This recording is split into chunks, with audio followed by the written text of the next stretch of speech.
Formula One fans, and it's another week, and this week we have a race. This is your Formula One News Hour, and I am Jonathan Steele. Good to be with you.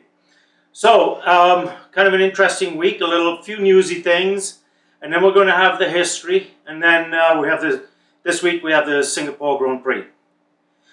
But first, let's start off by thanking our sponsors: Technology, El American, Cloud Hub, Give Send Go, Off the Press, Inform America, and Moms for Liberty. So let's deal with some news items first. The first one being is that Nick de Vries, the young Dutch driver, looks like he will have a ride next year driving for AlphaTauri. Interesting turn of events there. But that is the preliminary news coming out.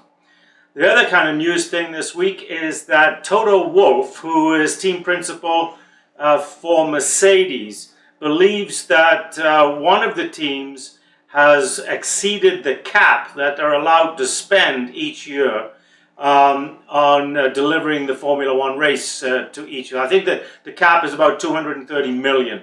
And he believes that that team is Red Bull.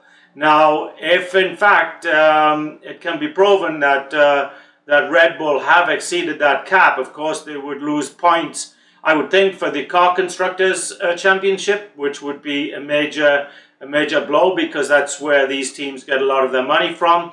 I don't know that it would affect Max Verstappen's points for his Formula One championship, but we'll have to check in on that and get back to you later on that particular piece of news. Okay, so let's get right into this week's history section. And this week we're going to do a history on Graham Hill. Graham Hill is from the same era, the same driving era as a lot of the others that you've heard me do the history on, Jim Clark and Juan Fangio, although Fangio was older than all of them, but Bruce McLaren and those guys. So Graham Hill was probably, strangely enough, wasn't as famous as any of them. Nowhere near as famous, say, as Jim Clark or Jackie Stewart, but still had a rather remarkable and very good career. He was born in 1929. And he died in 1975. He did not die as a result of an accident in a car, like so many of them did in the 50s, 60s, and early 70s. He died in a plane crash. But he had a very, very interesting life. Graham didn't get his driver's license until he was 24 years old. Now, if you remember when we did the history on Juan Fangio, I said that Fangio was pretty old to get into Formula One when he did. So he's not the only one. Graham Hill also was getting up there in years before he got into a Formula One seat. Now, he had an interesting beginning in life because he was actually into rowing long before he was into driving race cars, and he belonged to the London Rowing Club, and in fact with that club he helped them win 8 titles. Rowing is pretty big in the UK. Every year they have the University of Oxford and the University of Cambridge boat race down the River Thames, so it's very big. And in his early years he was into rowing. So just a little tidbit there of information. It's kind of strange when you look at these early guys. A lot of them, Jim Clark was a farmer, right? You could probably say Jackie Stewart may have been straight into cars, but he worked in his father's garage as a mechanic. So they all kind of did something different. Now, unlike today's drivers who start off when they're young as kids and get into those go-karts and work their way up through the karting and then up into Formula Formula 1 or Formula 3, then Formula 2, Formula 1 racing. So very, very different start. And so Graham Hill, of course, was the same as those other guys from back in that time frame, and that is that he raced many different types of cars. So Graham's first entree into the Formula racing world was when he drove a Formula 3 for the Cooper car company. If you remember, Cooper's name came up last week and the week before. In fact, just about every week we've done this history. Cooper Cars has come up. Like I said, he was a very famous guy back in the UK and in the racing world in that time frame. And of course, as I've mentioned before, the Mini Cooper is actually named after the Cooper Car Company as well. So Graham Hill went on to race for Lotus, but the way that he did that is also very interesting because back then you could pay, the equivalent of 5 shillings to get a drive in a Formula 3 car. So 5 shillings back then would be the equivalent of, say, 68, 70 cents at the exchange rate. So the exchange rate back then was $2.40 to the British pound, and 5 shillings at that time was the equivalent today of 20 pence. So because they were not on the metric system back then. So yeah, you could say that for somewhere between 68 and 72, 73 cents, you could go down and you could jump into a Formula 3 race car and spin it around the track a couple of times. Well, so anyway, marching on, Graham Hill actually went on and went to work for Lotus Cars as a mechanic. So he worked as a mechanic so that he could then, when the car was getting ready to be tested or anything, he could go out there, jump in the car and take it around the track testing it. And then thereafter, about a year later, Colin Chapman went ahead and added him to the Formula 1 team. So as you can see, a very talented guy that he could, convince Colin Chapman to go ahead and give him a drive in a Formula 1 car. And in fact, his very first Formula 1 race was at the Monaco Grand Prix. He then went on and he got his first world championship in 1962.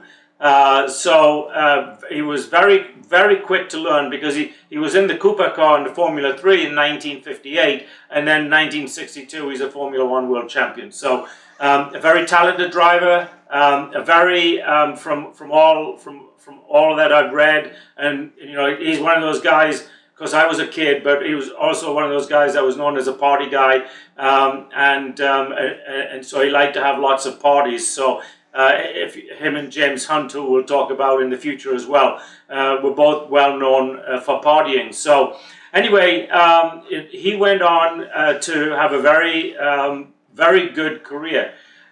He is the only driver that has won what we call the Triple Crown in motor racing, and that is he won the Indy 500 in 1966. He won Monaco actually 3-4 times, and he was Formula 1 world champion.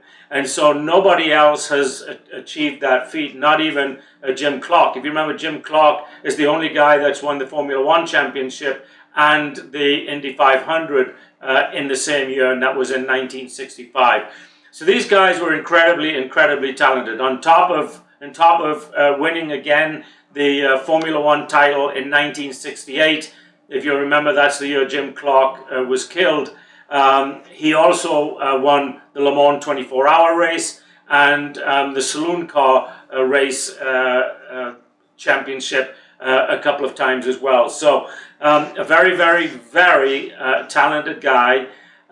He had in 1969 at the United States Grand Prix at Watkins Glen, where it was raced back then, he crashed and he broke both his legs really badly, and so that ended it really ended his career. He did go on to continue to drive, but he was never quite as good or the same.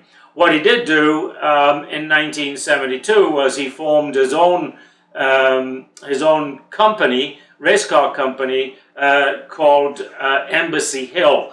The Embassy part comes from the fact that he was sponsored by Embassy Cigarettes, which was a brand over there in Europe during that time frame. So he had limited success with his car company, mainly because one, it takes a while to get them off the ground and get them going.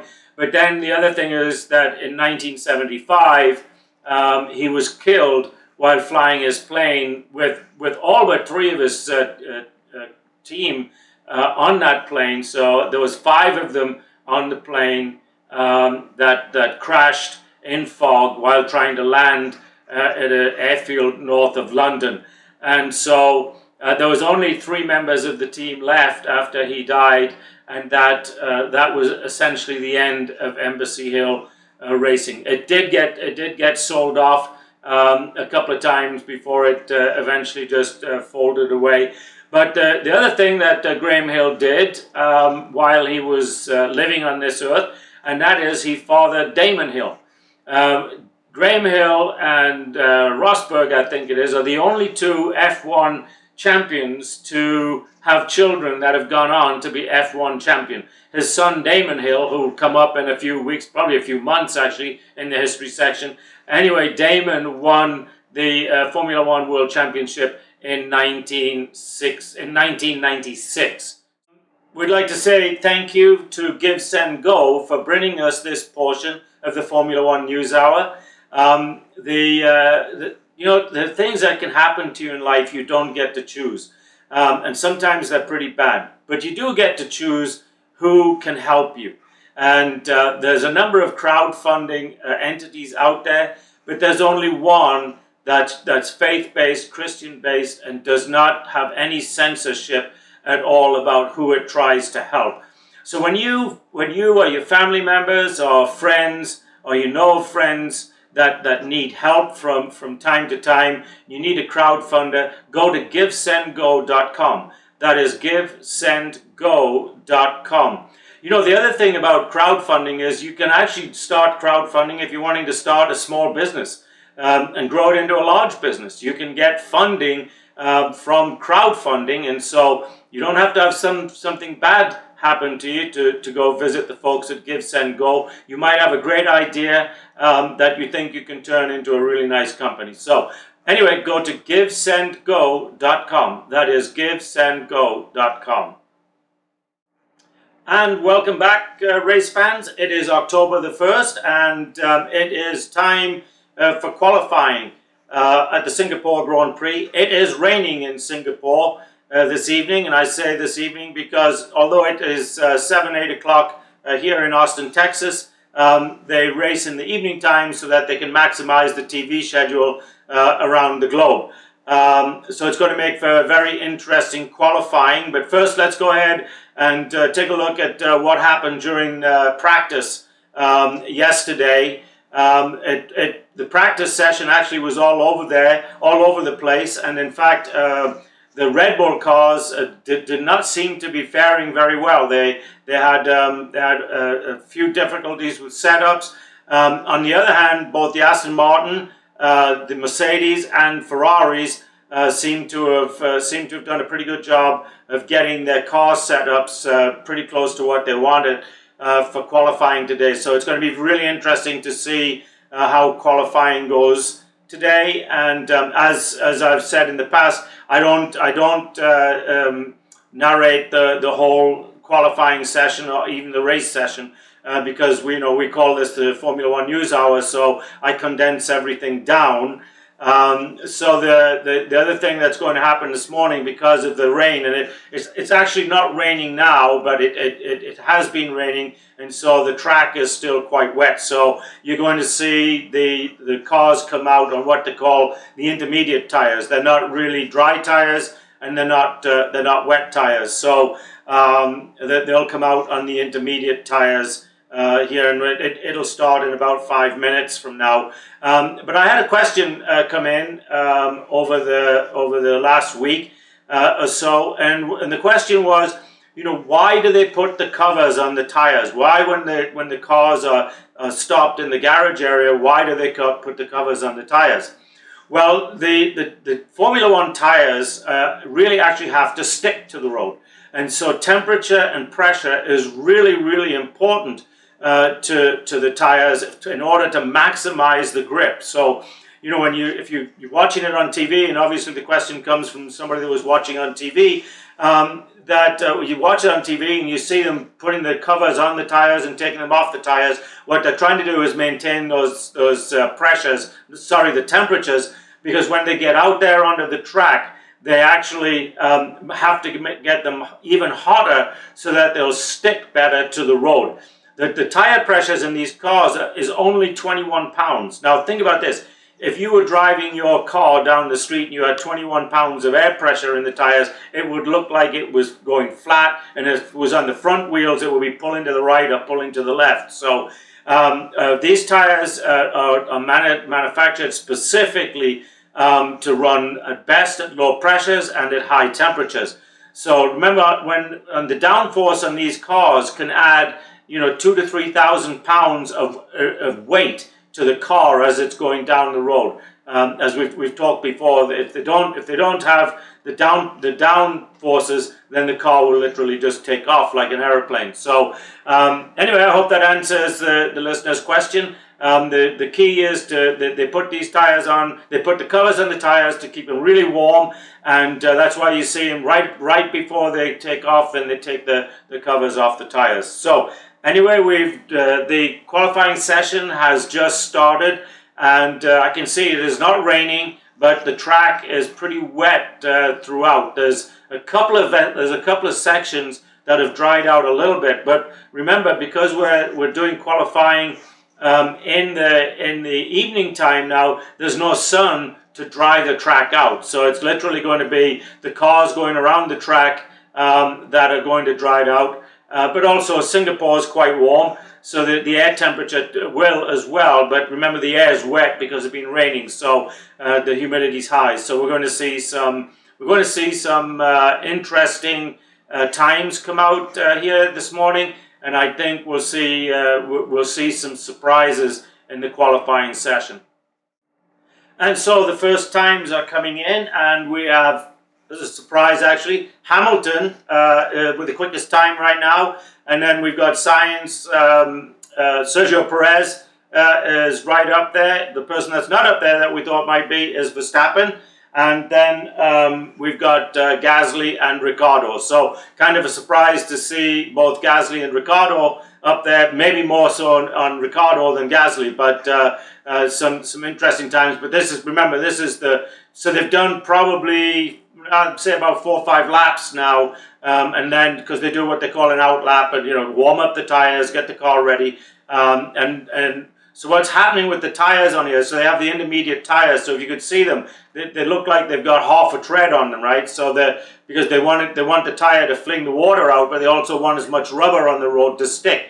So what's happening to them is that on the dry section of the track, then the tires are warming up, but then when they get to the wet section, they're cooling down again. So it makes it really difficult to drive and really difficult to control the car. And already we've seen 2 or 3 of the cars go into what we call the slip lane. That is at the end of straightaways, right before some hard turns. They have a little runoff, what we call a slip lane, where they just can't get the car slow enough.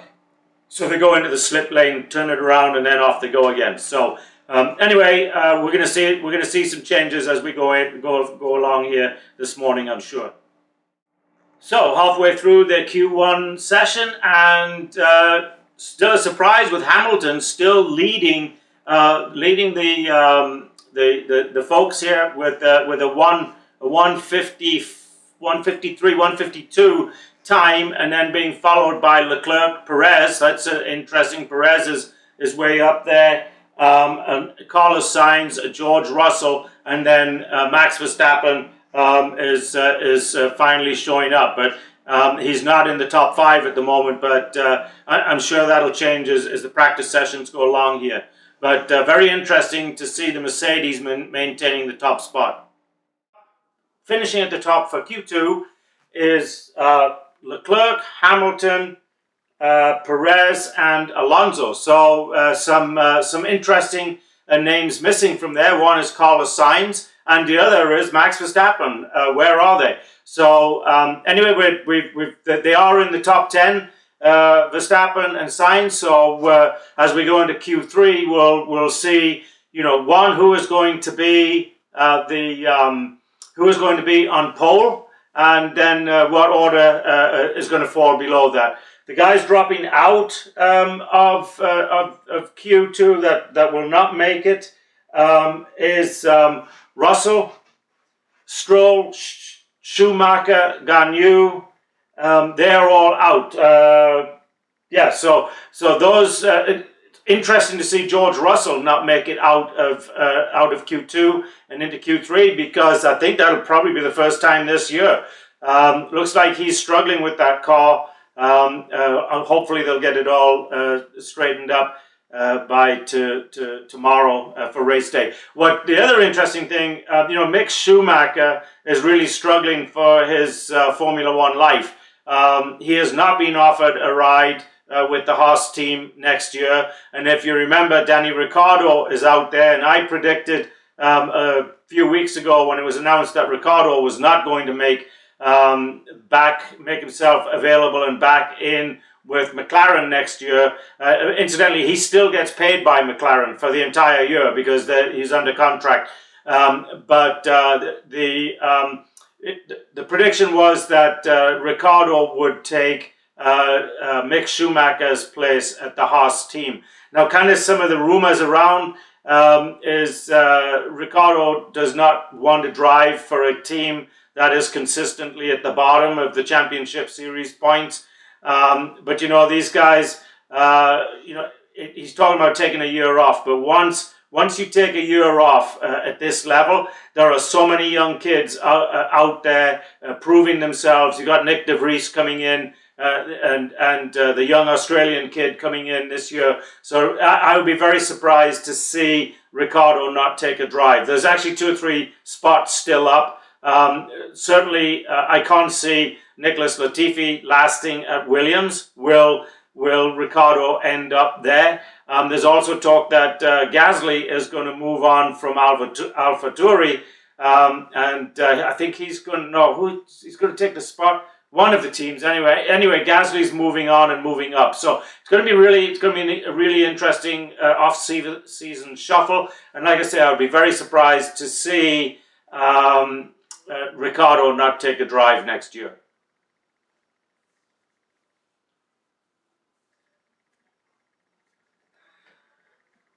So as I've been filling you in on those little tidbits of what I feel is going to happen with the drivers next year, we are, of course, into Q3, and the top spots are not changing that much.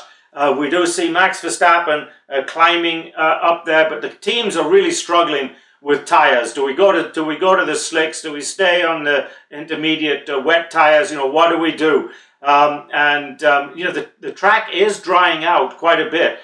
So I wouldn't be surprised to see them kind of finish, maybe 2 or 3, 5 minutes from the end of Q3 to see them finish on the slick tires. If you've noticed, if I haven't explained this before, each qualifying session gets shorter as the number of cars get less. So we go from 20 cars to 15 cars to 10 cars. We go from 20 minutes to 12 minutes, and then I think it's 8 minutes here at the end. So each qualifying session gets shorter.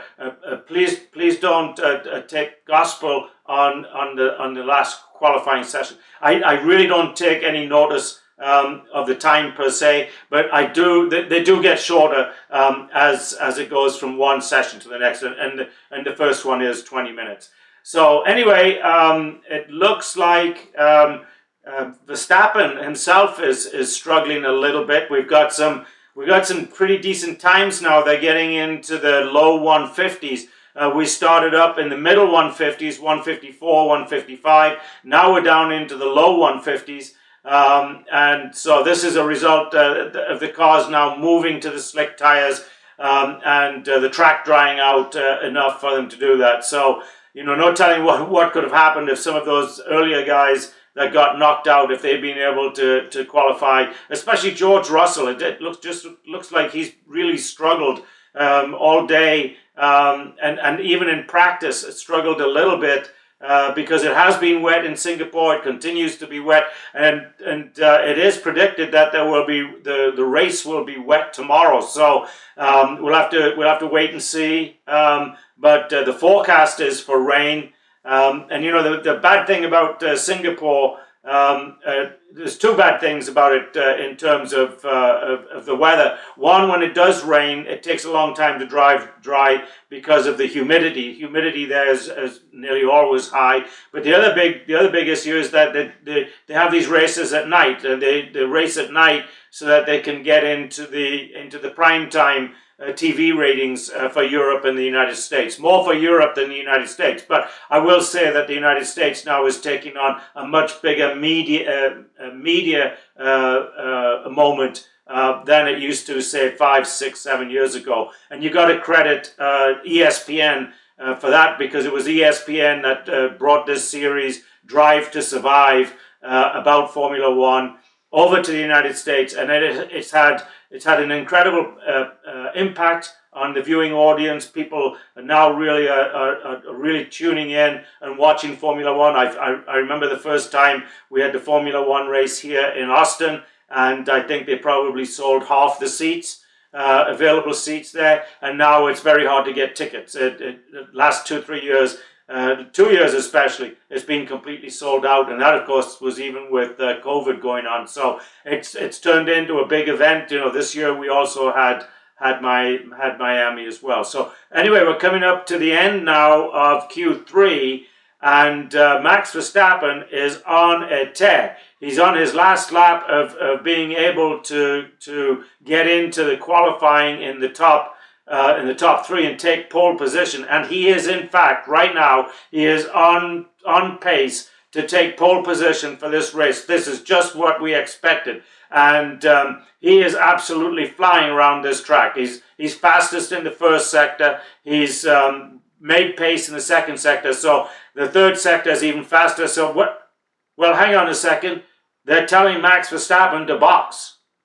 They're pulling him off. Right now, they are pulling him into the pits. And Max Verstappen is not a happy camper. Not a happy camper at all. In fact, I can't repeat what he's saying on this podcast. Well, I could, but I'd probably get banned from the podcast. But yeah, this is really interesting. Now, oh, look, he's pulling straight up to the testing facilities.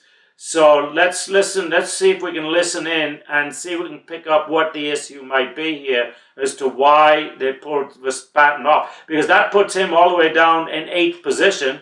Perez is going to be on pole. No, sorry, Charles Leclerc. Leclerc just pulled out the pole position. So Leclerc's going to be on pole. Perez is going to be 2nd. Sainz is going to be 4th. And Lewis Hamilton is going to be 3rd. So, really good qualifying session for Hamilton. Not so good for George Russell. He's going to start in 11th. Anyway, you've got a Red Bull, a Mercedes, and 2 Ferraris there in your top 4 on the starting grid. And so it looks like there's something with the fuel for Max Verstappen. You know what? At the end of there's a lot of testing goes on to make sure that teams aren't cheating in Formula One. So my guess is that that if he finished out this lap, he may not have had, because once they finish the lap, then they go around again, and he may not have had enough fuel on board. Either one, to have the right weight, maybe, but probably more like they really want to have enough fuel in there so that they can test the fuel to make sure there's no cheating on the octane levels and stuff like that on the fuel. But Max Verstappen is still not one happy puppy, and Christian Horner, the team principal, is telling him, Max, we'll talk about it when we get you out of the car and get you over here. But he is one upset puppy, and he will start from the 8th position tomorrow. This portion of the Formula One News Hour has been brought to you by Moms for Liberty. Moms for Liberty is an organization that is promoting parents to get involved with their school boards, with the involved in this in their kids' education.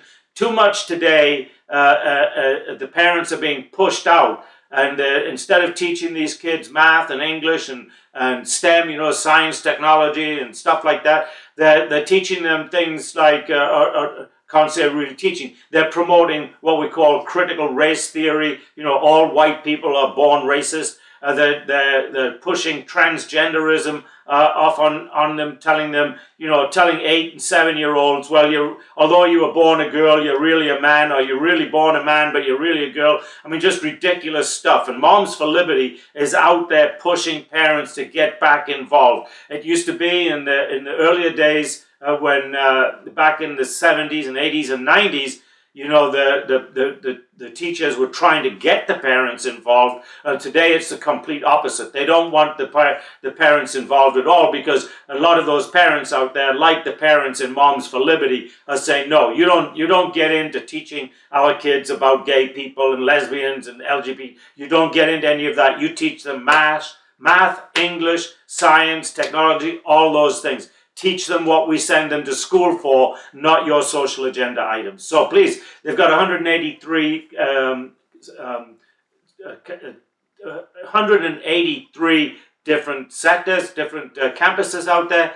Please get involved, start your own, and help Moms for Liberty get these teachers and these school boards back to teaching what we need our kids to learn. That is momsforliberty.com. Again, that is momsforliberty.com. So until tomorrow, we're going to say goodbye and look forward to the race tomorrow. Hopefully we'll get a dry race, but like I say, forecast is rain. And so, if it rains a lot there, the speeds are going to come way down. And Formula One does have a time limit on, it's actually 3 hours. So for 3 hours, from the time they say the race is starting, the race must end at 3 hours. So the first hour is typically taken up with preparing the cars, the drivers, and all the ceremonies and stuff like that. And then the race is for 2 hours. So you'll see when they're putting the races together, typically they put it together so they have the number of laps in there so they can finish in about an hour, hour and a half. If they drive in wet or something like that, it'll push that out. The race tomorrow is going to be 61 laps. And if we have good fast racing, then of course will be done inside the 61 laps. If not, they may switch to a time. We'll just have to wait and see. So until tomorrow, I'll see you later. Welcome, Formula One fans. It is October the 2nd, and it is time for the Singapore Grand Prix. Good morning. I am Jonathan Steele, and this is the Formula One News Hour podcast. Great to be with you. Let's jump right in and give you some updates first. It has rained a lot in Singapore, and the race is going to be delayed by about 1 hour. So I'm up bright and early here at 6:30 in Austin, Texas to bring you the start of this race. And it looks like it's actually going to start, we were expecting a start at 7:05. Here in Austin, and it looks like it's going to start at 8:05. So a delay of an hour there. Now, if this race does not finish within 2 hours of the 61 laps, and they should finish it within 2 hours, but if they don't, then it will go from being a race determined by laps to a race determined by time. They have a strict time limit of 2 hours on the race. So if it looks like, say, by lap, 35, 40, then they will change from going from 61 laps to having a timed event of 2 hours. So the way that works is once the 2 hours is up, at the end of the 2 hours, there's 1 lap added on to allow for lap cars to get in the same number of laps as the leader cars. So let's assume right now Leclerc is on pole, so let's assume that he's going to cross the finish line at exactly 2 hours, or 2 hours and 30 seconds, then he will do one more lap. And then at the end of that lap, the race was in. The race will end. Okay, the other thing to note this morning, and that is Fernando Alonso is starting his 350th Formula One race. That is just crazy. He is, of course, in his last year. He will retire at the end of this year. But that is just an amazing achievement to start that number of Formula One races. Of course, he hasn't finished all 350. And, given the weather today, there's no guarantee anybody's going to finish today. But he has won in the past. He has won this Singapore Grand Prix 5 times. So we wish him all the best of luck today and hope that he finishes. And the sponsor for this section of the Formula One News Hour is being brought to you by CloudHub. Folks, when you think of social media and you think about using Facebook and Twitter and all of these other social media sites that censor what you can see or what you say or what your friends can say to you, maybe you should think about going to a site that doesn't censor.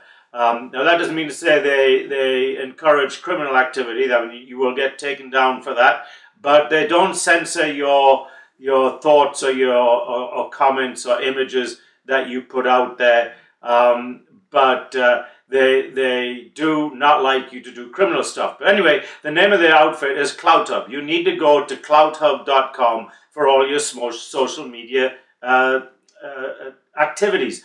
They have channels. You can create your own channel out there on CloudHub. You can create your own events. So if you want to have a small party in your backyard with a band and everything, and you want to put it out there for the rest of the world to join in and see you, then you need to go to CloudHub. That is cloudhub.com. Again, for your social media needs, you need to go to cloudhub.com. And they're off, and oh, wow. So Sergio Perez has jumped out to a really good start. Don't know what happened to Leclerc there. No, they made it through. I thought that Hamilton was going to get taken out by somebody. I couldn't quite make out who it was, but he didn't get taken out. But he has dropped from 3rd down to about 5th or 6th, and it looks like everybody is making it through that first corner. Which is the big danger here at the start of this race, especially in the wet. But the big story is that Sergio Perez has jumped out to the lead, quite a comfortable lead, probably of 5 or 6 car lengths by the time they made it out of that first corner. So as we go through here and all of the cars are making it through that first corner, all seems to be well, except for Max Verstappen. I don't know what has happened to him, but it looks like he's dropped back about 4 or 5 places. So he started in 8th, but it looks like he's dropped way back now. So we'll have to see at the end of the first lap what position he's actually in. But I don't know what's happened with him when he's just being cautious and staying out of the possibility of the melee and getting taken out there in that first corner. But certainly he's dropped back. Hamilton's dropped back. Hamilton looks like he's made up one of those cars already. But Verstappen is still hanging back there. So it's going to be very interesting here as we get through to the end of the first lap and see what exact position that Verstappen is in. But he's certainly lost a number of places. Along with Hamilton, but as I said, it looks like Hamilton has made that up. Sergio Perez has opened up a good half, 3/4 of a second lead on Charles Leclerc. So it looks like he's going to retain that lead into the first end of the first lap here. Now, in the wet conditions, they do not allow the cars to use DRS. For those of you not familiar with it, the DRS is the drag resistance system. It is on the rear wing that provides the downforce. Of course, that downforce slows the cars down by about 15, 16 miles per hour for some, maybe a little less, 10, 12 miles an hour for others. But it allows, especially on straightaways and stuff like that, it allows for a car that is within 1 second of the car in front. It allows them to use that DRS system to go ahead and pass the car in front of them. But under wet conditions, they have DRS turned off. That makes it a lot more difficult to pass. You can still pass, but it means you're kind of using there's only two ways of doing it. One, you're going to use the slipstream of the guy in front of you, and then you have to outbrake him. And of course, outbraking somebody in the wet conditions like this is very difficult as well. We're now on lap 8, and things have settled down a bit. But just as I've said that, then it looks like Joe Granu has been taken out. Is it Nicholas Latifi? I have to try and get a better handle on that. But Joe Granu is out of the race, so he becomes the first fatality of the day. His car, not him, but he is out of the race, and he's been taken out. I've got to see if I can look at that number on that car and see exactly who it is. Give me just a second here, and I will have that answer for you.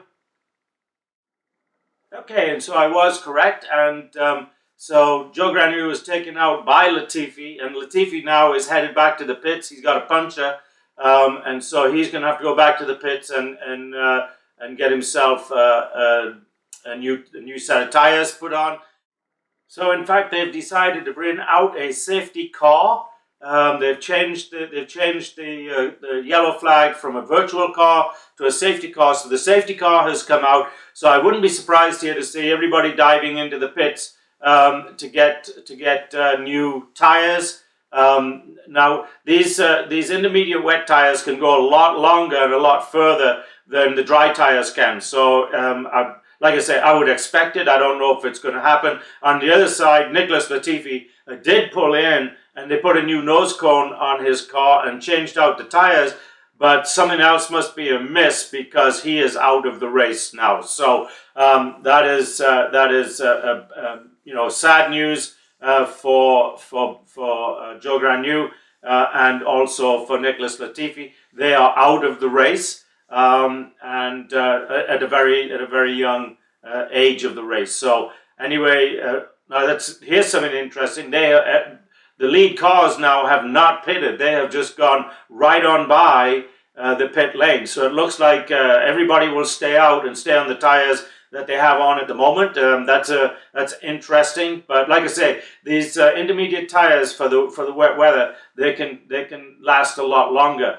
The other interesting thing that's going on right now is these tires are getting hotter. The track's drying out a little bit, so the tires are getting hotter. So the drivers actually search out little puddles of water to drive through to cool the tires down. So on the slick tires, the faster you're going and the hotter they're getting, the better you are off because they stick to the road better.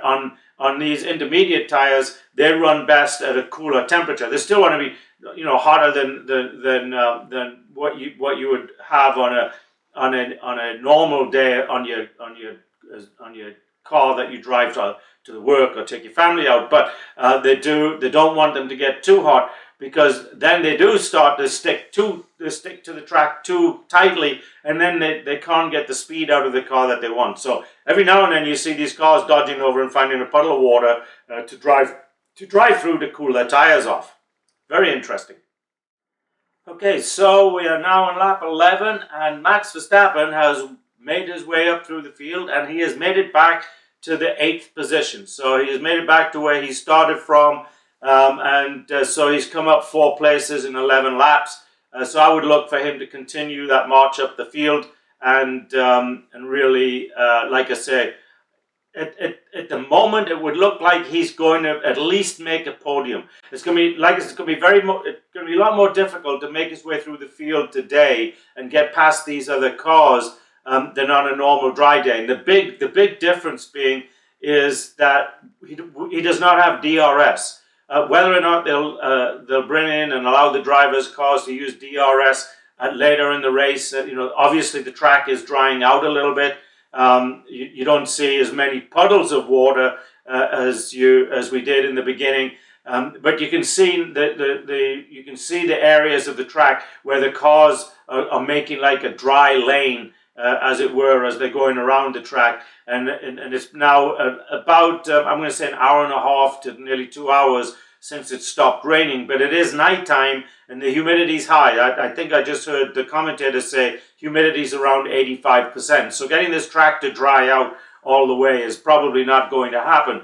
But getting a dry lane through all the way through the track, so where they can put slicks on later, that may be a possibility.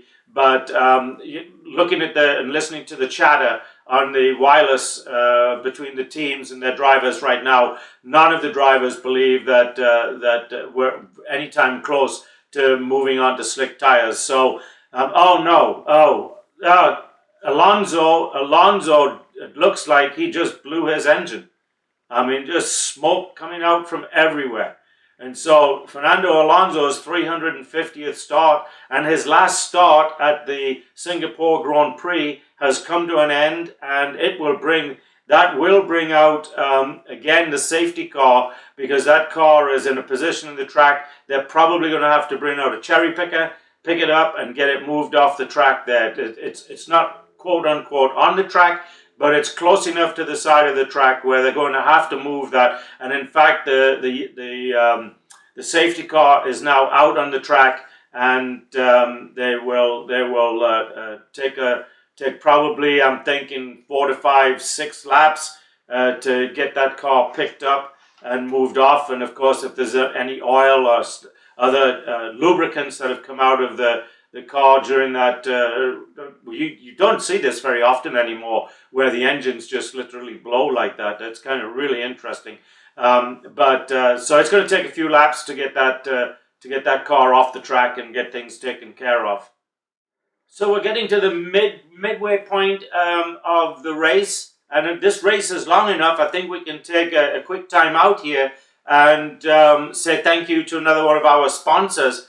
And we would really like to say thank you to El American. You know, El American is a TV news channel that brings you the news. It doesn't bring you opinions, it brings you the news. And here's the other good thing. El American brings the news in both Spanish and English. So for all of you Spanish-speaking Formula One fans out there, and I know there's a lot of you, because when come here in Austin, in about another month from now, and Austin will be swarmed with Formula One fans coming in from Mexico City. So anyway, if you'd like to really get just news instead of opinions and fake news and all that kind of stuff, please go to elamerican.com. That is elamerican.com. They are your destination for good, solid, sound reporting and news. elamerican.com. So back to the race, and as I said, we're coming up on halfway through this race now, and it looks like George Russell is coming into the pits. That's kind of interesting. Now, he's been hanging back all the way in the back in that 15th, 16th, and 17th position, which you can't get much lower now with the cars dropping out. But let's see what they're going to do. And it looks like that they are going to put on slick tires. So this is very, very interesting to see, to watch, because the track, from my perspective, looking at the TV, the track is nowhere near dry enough yet for slick tires. But George Russell is going to come in, and he's taken on a set of slick tires, and he is on his way out again. Quite a decent pit stop. I said decent in this weather. 5.3 seconds. You'd really like to see that down around 3 seconds, but 5.3 seconds is what it took, and so he's on his way out. I don't think it makes that much difference for him at this point whether it took 3 seconds or 5 seconds, because he's far enough back. In fact, he's already been lapped, so he's far enough back that it's not going to affect his race. But anyway, he's on his way out, and we're going to watch here as he goes out there and see how the car's going to behave on slick tires. I'm sure all the other teams are going to be watching this. It's interesting. Normally, when you want to see major changes like this going on, it's usually one of the lower end teams, like Williams, like AlphaTauri, and sometimes even Alfa Romeo, where you'll see those guys trying out this. But this is so we just had our oh wow, this is crazy. it's like he's driving on ice. He's having a terrible time trying to keep that car straight and get it to go in a straight line. It is going everywhere but straight right now. He's going to have to come back in and he's going to have to get off those tires. This is just crazy. Unless, of course, those tires, you can get them warmed up a bit on the dry pieces, but I don't know how he hasn't gone into the wall already. This is just the craziest thing I've seen in a Formula 1. Literally, it just looks like he is driving on ice. It reminds me actually of I think it was last year, when Lando Norris was leading a race and there's about 3 or 4 laps to go, and the rain started coming down and his pits wanted to bring him in, and he said, "No, I'm good out here." Well, he lasted one more lap till he could get round again, but it was the same thing. It's like they're driving on ice when they're driving in the wet on these slick tires. So anyway, let's see how he goes. Let's see if he's going to pull in. No, he has gone past the pit lane, so he is going to stay out there on these slick tires and try and work with them. So that's really, really interesting. So let's keep a watch on that. Like I said, we're coming up for the halfway mark. Halfway mark would be 30.5 laps, and we're just on lap 28 right now.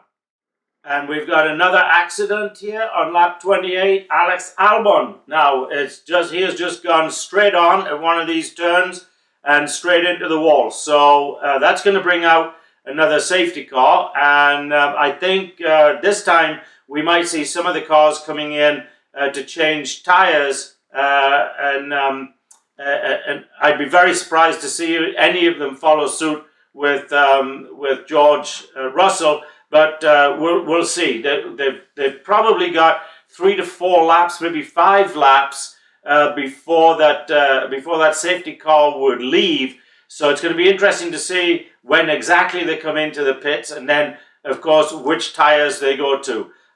George Russell now has made it 2 laps on those slick tires, and actually in the last lap, on the first lap, he was lagging behind by about 4 or 5 seconds to the lead cars, and on that last lap he only lost around 1.5 to 2 seconds. So something's happened with those slick tires as they've got hotter. He's been able to make up a lot of distance and pace on the dry part of the track, and then of course he has to slow it down there on the wet part where it looks like he's driving on ice. But so it's going to be interesting. We're going to have 4 or 5 laps here of the safety car. The other thing is, so now we got 1, 2, 3. I think we have 3 or 4 cars out. In fact, hang on, let me just check my notes.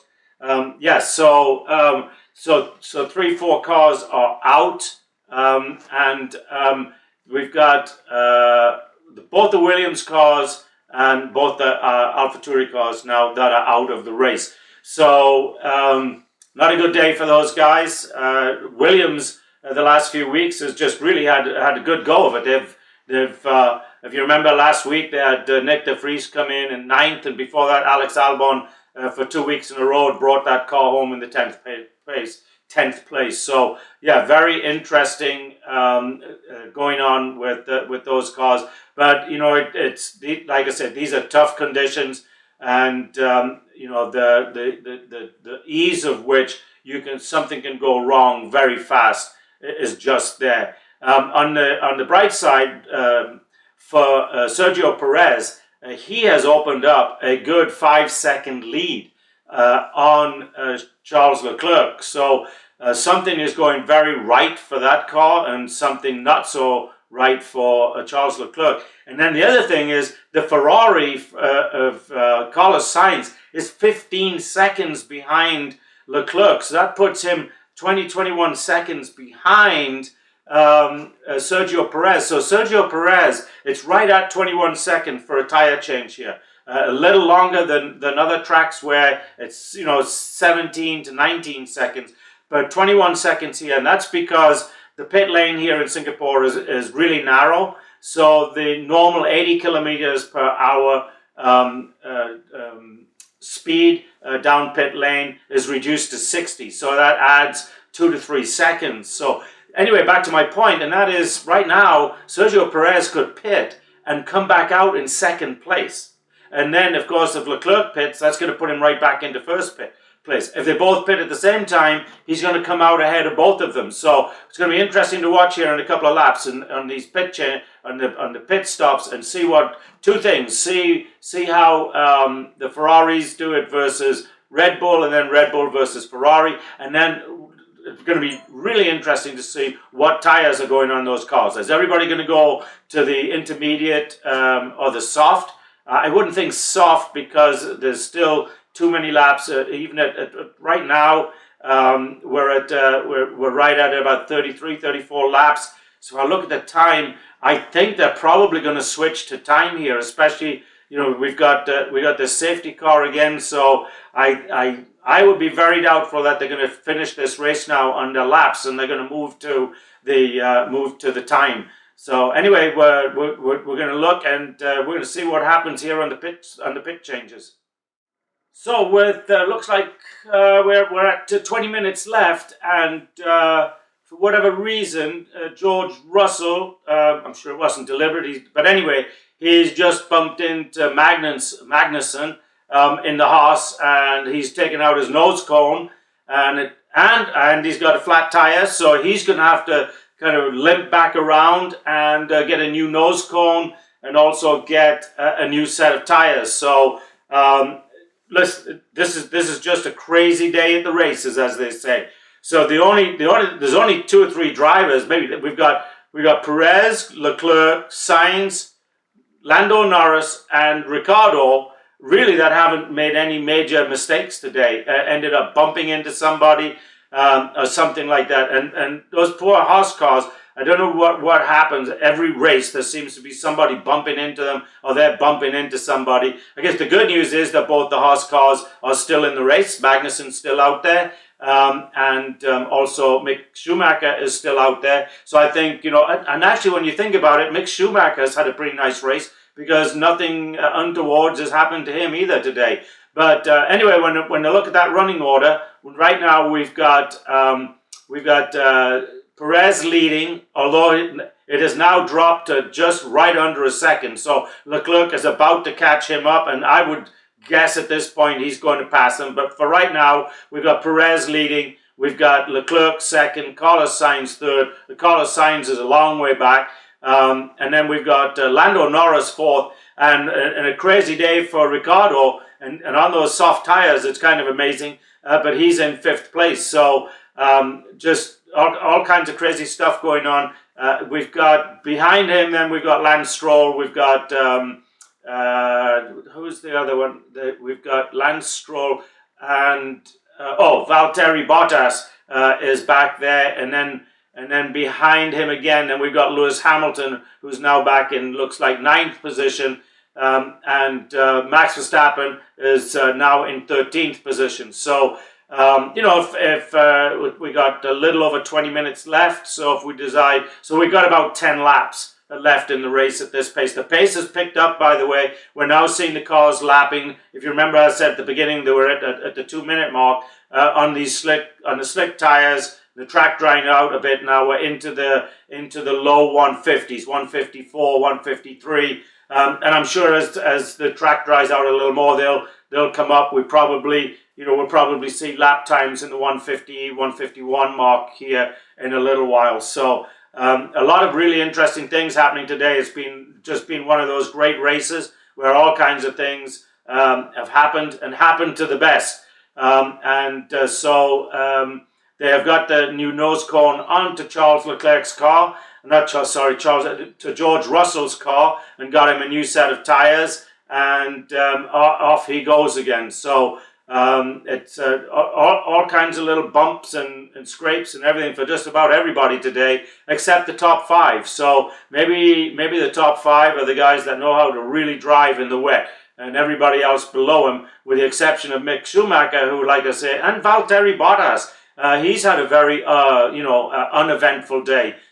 He's managed to stay there inside the top 10 all day, and right now he's running in 6th or 7th. So, a good day for Valtteri Bottas, and a good day for Mick Schumacher. And of course Ricciardo. Yeah, this is probably, if he can hold this position, this will be the best finish for him all year. So he's going to be really happy with that drive today. And we are now down to a little over 2 minutes to go. So that would say we've got about 3 laps left here. And Sergio Perez now has opened up a 4.5 second lead on Charles Leclerc. And he is outpacing Leclerc by 1/2 to 3/4 of a second per lap, which would mean at this pace, Perez will be 7, a little over 7 seconds ahead. Something, I don't know what has gone wrong with Leclerc in the last probably 5-8 laps, just something, because he was challenging really Perez hard there for the lead. So the only thing that I could imagine is that he scrubbed his tires so badly that trying to get past Perez that he's lost a lot of the grip, and so that slowed him down a lot. But that's the only thing I could think of right now as to why that's happened. And so we're going now into the final laps of the race, literally. In this next time around, Perez will cross the start-finish line for the final lap. The 2 hours will be up, and Sebastian Vettel is still holding off Verstappen. Hamilton and is going to finish back, looks like around 11th right now. So Mercedes have just had a really terrible day. Mercedes, Williams, Alpine, they've just had a terrible day. The guys that have had a good day, you got to say Ferrari's had a good day, and you've got to say that McLaren has had a really good day. McLaren is going to make up a lot of points on their nemesis for the Car Constructors' Championship. They'll end up ahead of the Alpines by the end of this day. It's really strange that you see 4 cars out and all 4 of them are from the same team. There's more than 4 cars out, but I'm just saying that to have both cars out from each team is kind of interesting. And it looks like we're going to watch here. Is Max Verstappen going to get by this time? He's into the last lap here, and he is. Max Verstappen is going to get past Sebastian Vettel. I don't know if Vettel let him pass or if it was just a slick piece of driving by Max, but now that gets him 6 points into the championship. So we're going to finish this race. Sergio Perez is going to win this race. He's probably driven one of the best races of his career. Just an amazing drive from start to finish. No mistakes. And what little mistakes were made were enough to overcome and not cost him. Leclerc lost it at the start of the race, never got it back. Carlos Sainz has driven a steady race. He's going to come in third. And it's just crazy. He's 27 seconds back from Sergio Perez. So between first and third, you've got 27 seconds. That's an enormous gap, especially for the conditions today. You would not have thought that Sergio Perez could open up that kind of a gap. A really great day for McLaren. Lando Norris is going to come in 4th, and Danny Ricciardo is going to come in 5th. So those are your top 5 positions, and we are now seeing the flag. They're getting ready to pull it out, and Sergio Perez has just come across the line, and he has won the 2022 Singapore Grand Prix. So congratulations to Red Bull, congratulations to Checo Perez, an incredible drive, and of course congratulations to both Ferrari and McLaren. Those top 5 guys didn't make a mistake all day, drove a very, very good race under very, very difficult conditions, and at times really battled it out. When I say at times, really the battle was at the end of the day between Perez and Leclerc. Leclerc just not able to get past Perez at any time. So anyway, that brings to a close the 2022 Singapore Grand Prix. And in closing, I would just like to thank our next sponsor, which is Thenology. As I've mentioned in the past, these cars put out a tremendous amount of data. And next week, we'll actually talk a little bit about all of the information that's on the steering wheel of these cars. And all of that data has to be held somewhere. And the place it gets held is a data center. The same place that your business data gets held, the same place that we have private clouds and public clouds, that place is a data center. And Thenology is a privately owned data center in Austin, Texas. So when you need to house your data, when you need to create maybe a game and want to be on a public cloud, or you want to host your office into a private cloud, please think of Thenology. That is Thenology.com. Again, that is Thenology.com. And of course, we could not end our day properly without saying thank you to our producer, Andre Kuhn. And Andre is much more than a producer because he is also the technical genius that actually makes all of the mistakes that I've made along the way appear not there. And so we want to thank Andre for his contribution today. And we will see you next week. Next week, the race is in Japan. And I haven't decided yet on the history, but I'm thinking that we're going to go back maybe into the life of John Surtees, because John Surtees was the only Formula One champion to win both the motorcycle World Championships and the Formula One World Championships. So we'll just cast that in stone for now. So we'll delve into the life of John Surtees, and we'll also, of course, bring you the Japan Grand Prix. Until next week, I'm Jonathan Steele.